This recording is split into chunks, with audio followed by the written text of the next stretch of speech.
It's turkey season, and for me, turkey just doesn't taste right without cranberry sauce. It might seem tricky to make from scratch, but this sauce is surprisingly easy. It doesn't even need added pectin to set. Just a few minutes of cooking, some chill time, and you're done. Hi friend, come on in.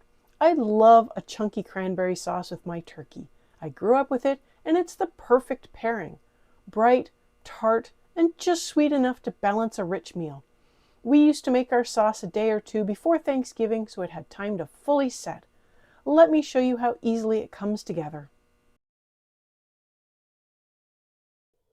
I'm starting with a 12-ounce package of fresh cranberries that I've washed and sorted. These were pretty clean, but sometimes you'll find a few leaves or stems mixed in. What I'm really checking for, other than extra roughage, are berries that are going soft or starting to go bad. I like to run my fingers through the pile. It's easy to feel the difference between a firm berry and a squishy one. Soft is fine, rotten is not. If in doubt, throw it out. In a medium saucepan, I'm adding 1 cup of sugar and just under 1 cup of water.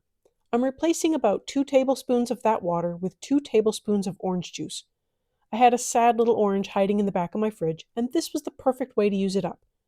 If you don't have orange juice, just use a full cup of water for a classic version. For extra flavor, zest the orange before juicing. It adds a nice citrusy lift. Bring the sugar and water to a boil over medium heat and let it boil for about 5 minutes. This dissolves the sugar completely and starts the syrup base for our sauce. Once that time is up, carefully add the cranberries. The sugar syrup is hot, so be mindful of splashes. Stir them in and bring the mixture back to a boil. You can turn the heat up to medium-high to help it along, then drop it back to medium once it's boiling again. Now for the fun part. The cranberries will start to pop. Keep an eye on them and stir often to prevent anything from sticking or burning. Let the mixture boil for 5 minutes. By the end of that time, most of the cranberries should have burst open. I like to press any that appear to be whole against the side of the pot just to make sure they've all popped. Be careful, hot cranberry syrup can splatter further than you'd expect. Cranberries naturally contain plenty of pectin, so they gel beautifully without any help. What we've really made here is cranberry jam. It just happens to be perfect with turkey.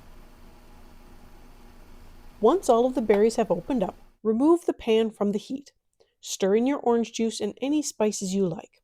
A pinch of cinnamon or nutmeg adds warmth, but I usually keep it simple. The orange gives enough brightness without the sharpness of lemon. If you're using zest, this is the time to add it. Just a little goes a long way. Let the sauce cool slightly before transferring it to a jar or container. If you want to have a little fun, you can pour it into a jelly mold for a more festive presentation. I usually stick with a jar. It's simple and fits in the fridge better. And that's it! You've just made homemade chunky cranberry sauce. If you prefer it smooth, you can puree it with an immersion blender or pass it through a strainer or food mill while it's still warm. It's much easier to strain before it sets. Once chilled, it thickens nicely and has that classic tart flavor with just enough sweetness. It can be made several days in advance and keeps well in the fridge. If you're into canning, this recipe can be water bath canned for 15 minutes to make it shelf stable. This is also a great way to use up extra cranberries after the holidays. They freeze wonderfully, so I like to stock up on them when they're on sale and can a few jars for future turkey days. How do you like your cranberry sauce? Rustic and chunky, or smooth and jellied? If you love learning how to make pantry staples, hit that subscribe button. I have more recipes and techniques coming your way. Thanks for hanging out with me today.